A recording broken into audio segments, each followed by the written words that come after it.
حدیث نمبر 2895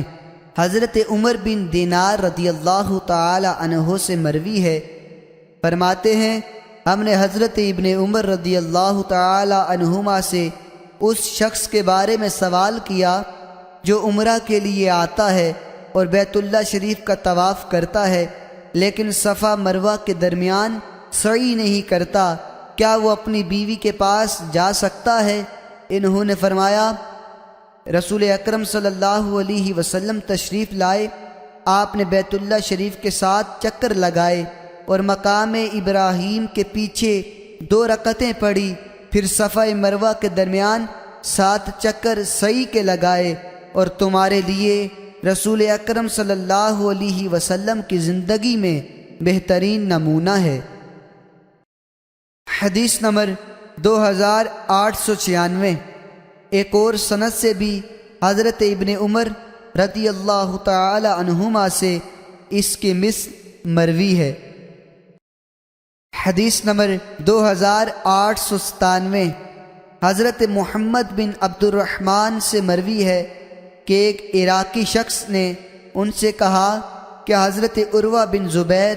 رضی اللہ تعالی عنہما سے میرے لیے یہ مسئلہ پوچھو کہ ایک شخص حج کا احرام باندھتا ہے تو کیا بیت اللہ شریف کے طواف کے بعد وہ احرام کھول سکتا ہے؟ اگر وہ فرمائیں کہ نہیں کھول سکتا تو ان سے کہیں کہ ایک شخص یہ مسئلہ بیان کرتا ہے۔ حضرت محمد بن عبد الرحمن فرماتے ہیں میں نے حضرت عروہ بن زبیر سے پوچھا تو انہوں نے فرمایا جس نے حج کا احرام باندھا ہو وہ احرام سے نہیں نکل سکتا جب تک حج نہ کر لے۔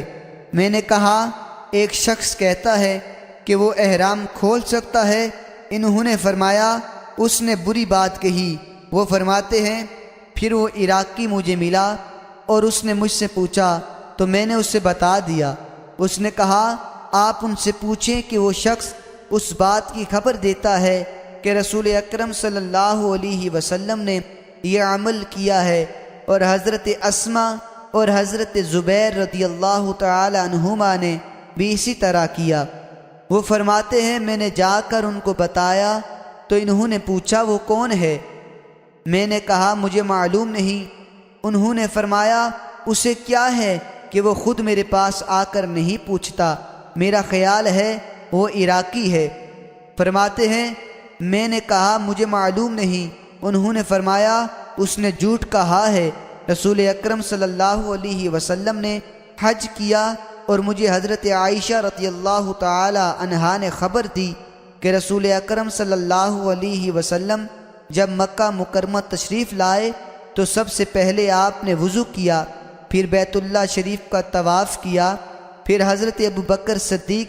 رضی اللہ تعالی عنہ نے حج کیا تو انہوں نے بھی پہلے طواف کیا، پھر حج کے سوا کچھ نہ کیا،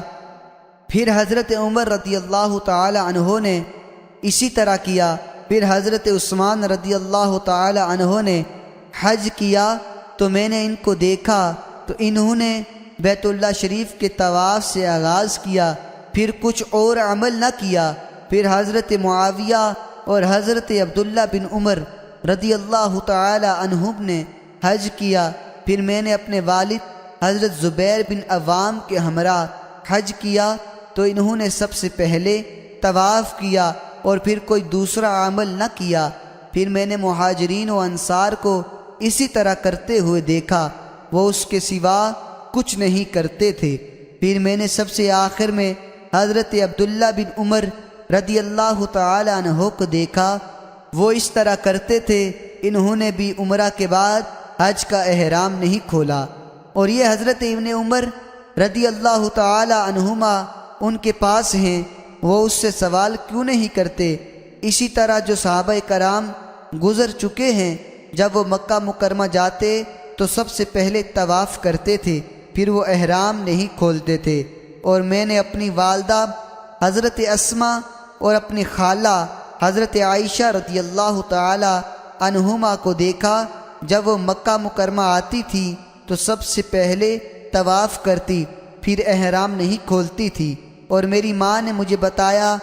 کہ وہ اور ان کی ہمشیرہ حضرت زبیر اور فلاں فلاں نے فقط عمرہ کیا۔ جب انہوں نے حجر اسود کو تعظیماً ہاتھ لگایا تو احرام سے نکل گئے۔ عراقی نے اس مسئلے پر جو کچھ کہا ہے وہ جھوٹ ہے۔